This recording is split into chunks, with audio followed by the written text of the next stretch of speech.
Look at the title of this video. What's up with that? Do I think that I'm some kind of god that people should pray to? No, of course not. Damn close, though. No, it's a description of what people already do. People already pray to me.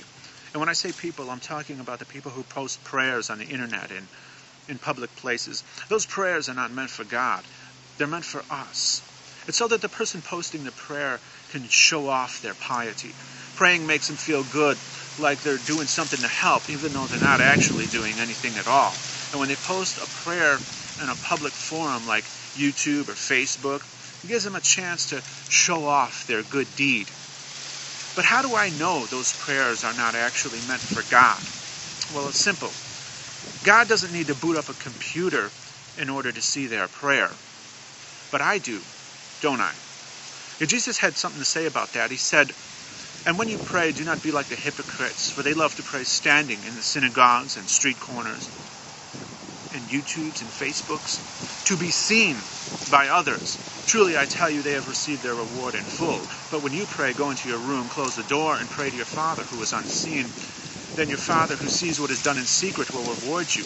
That's Matthew chapter 6, verses 4 through 6. And from those few verses alone, I think we can infer what Jesus would think about the present state of America. God bless America. I see that on a lot of bumper stickers where I live. And if Jesus were to return today, he'd see a whole lot of torture devices.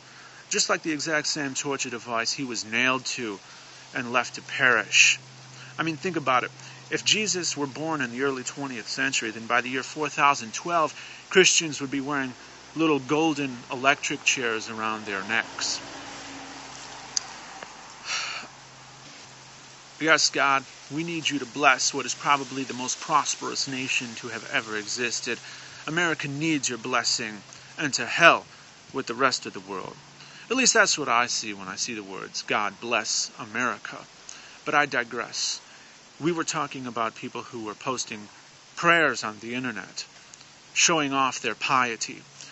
But perhaps I'm being a little bit too cynical. Perhaps another reason for people to post prayers on the internet is that they want to try to encourage other people to pray for the same thing.